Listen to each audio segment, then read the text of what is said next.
Hello everyone, welcome back to Taiyari online. आज के इस वीडियो में हम कक्षा 8वीं की हिंदी पाठ्य पुस्तक बसंत भाग 3 का पहला अध्याय पढ़ने वाले हैं, जिसमें एक कविता दी गई है जिसका नाम है ध्वनि।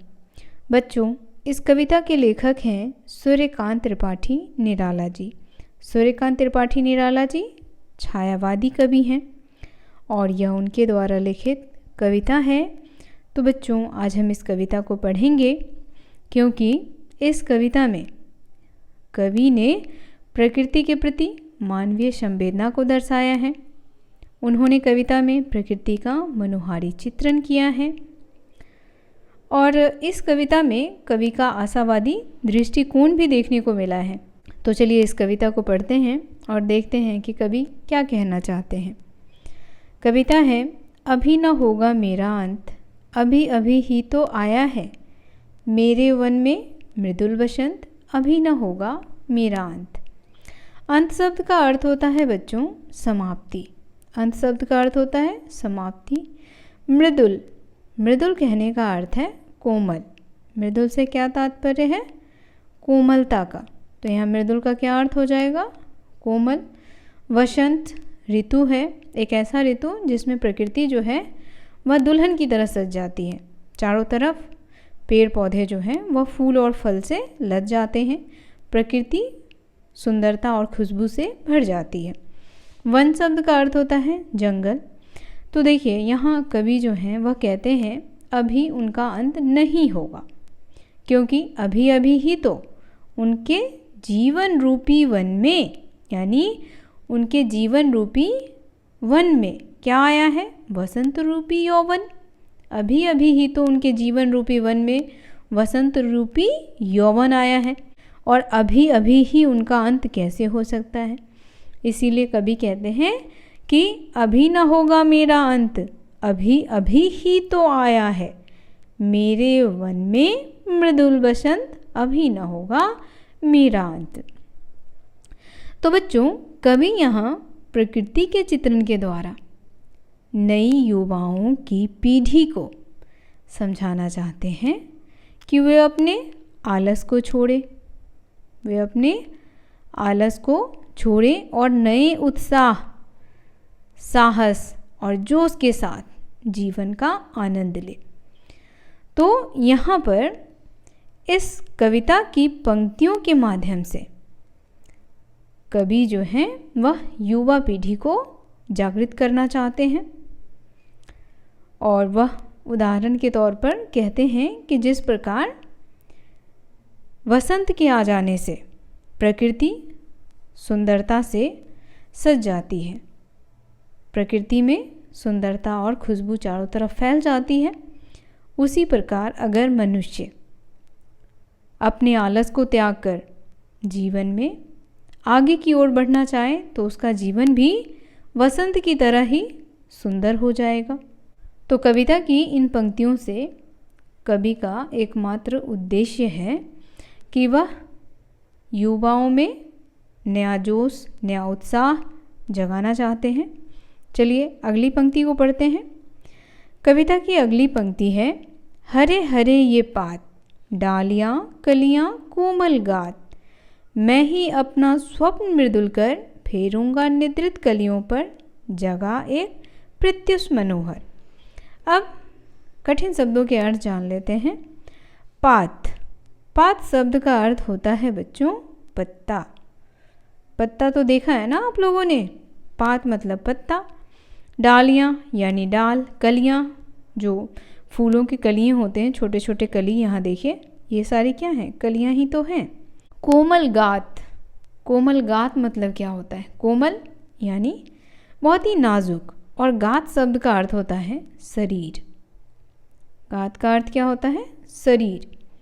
मैं ही अपना स्वप्न मृदुल कर, देखिए मृदुल शब्द का अर्थ आपको बताया है। मृदुल मतलब होता है कोमल और कर मतलब होता है हाथ। तो जो हाथ बहुत ही कोमल है, मुलायम है, कर शब्द का अर्थ होता है हाथ, तो उसके लिए प्रयोग किया गया है यहाँ पे मृदुल कर। फेरूंगा निद्रित कलियों पर, निद्रित, निद्रित कहने का अर्थ क्या है? निद्रित यानी निद्रा में सोया हुआ। निद्रित मतलब क्या होगा? निद्रा में या सोया हुआ। तो यहाँ पर कवि कहते हैं कि जो कलियाँ निद्रा में हैं उसे जगाऊंगा।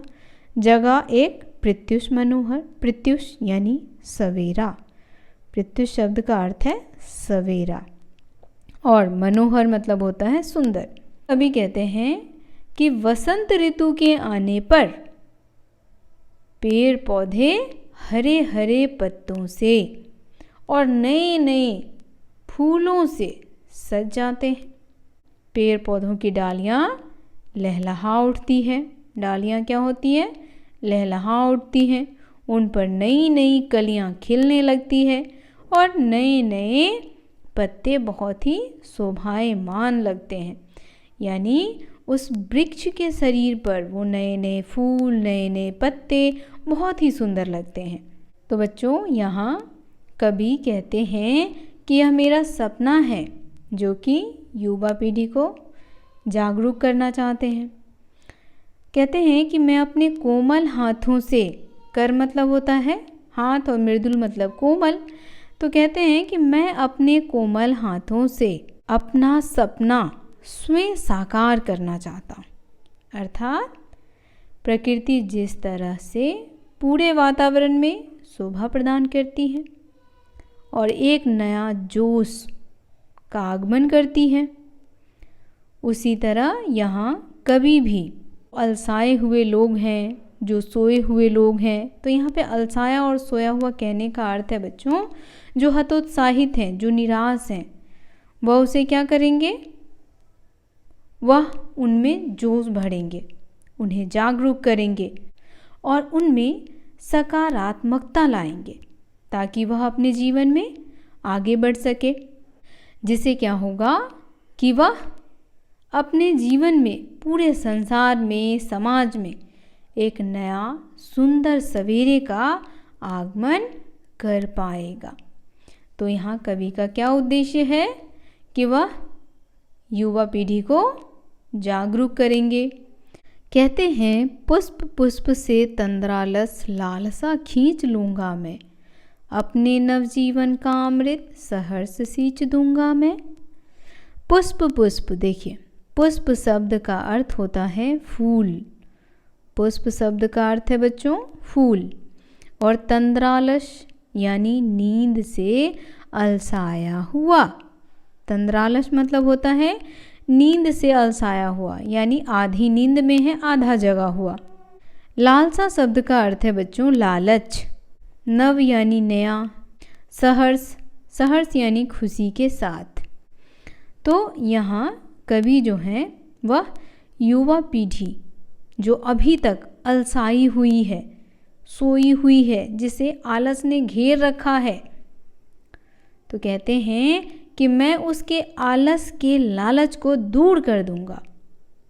मैं इस युवा पीढ़ी को नया जोश और उत्साह दूंगा, जो कि मैंने जीवन की वास्तविकता और उसकी अमृत को जाना है, वैसा नया रूप मैं इन सब को दूंगा। तो बच्चों, कवि जो हैं वह यही कहना चाहते हैं इन पंक्तियों के माध्यम से कि नई युवा पीढ़ी को मैं नए जोश और उत्साह के साथ जीवन में इस अमृत के साथ, जो जीवन की वास्तविक सुख है, उसको किस तरह से जिया जा सकता है, यह ज्ञान युवा पीढ़ी को दूंगा। तो बच्चों, यहाँ कवि जो हैं वह प्रकृति का उदाहरण लेकर के युवा पीढ़ी को यह प्रेरणा देना चाहते हैं कि उन्हें भी नए जोश और उत्साह के साथ जीवन का भरपूर आनंद लेते हुए आगे बढ़ना चाहिए। कवि कहते हैं, द्वार दिखा दूंगा फिर उनको, है मेरे जहाँ अनंत, अभी न होगा मेरा अंत। तो देखिए बच्चों, अब यहाँ कवि क्या कह रहे हैं, द्वार दिखा दूंगा। द्वार मतलब दरवाज़ा होता है। कवि कहते हैं, मैं उन युवा पीढ़ियों को रास्ता दिखाऊंगा, है मेरे वे जहाँ अनंत, अनंत यानी जिसका कोई अंत ना हो। तो कहते हैं यह जो जहाँ है वह क्या है, अनंत है, अभी न होगा मेरा अंत। और कहते हैं कि जब तक मैं युवा पीढ़ियों को जागरूक न कर दूं, उनमें उत्साह का संचार न कर दूं, तब तक मेरा अंत क्या है, असंभव है। क्योंकि मैंने जो संकल्प लिया है उसे पहले मुझे पूरा करना है। तो कविता की इन पंक्तियों से हमें यह स्पष्ट हो गया है कि कवि जो हैं वह आशावादी विचारों के हैं और उन्होंने यह संकल्प लिया है कि वह युवा पीढ़ी को जागरूक करेंगे और उन्हें उनकी मंजिल तक पहुंचाएंगे। तो यह कविता आपको कैसी लगी कमेंट करके बताना बिल्कुल ना भूलें।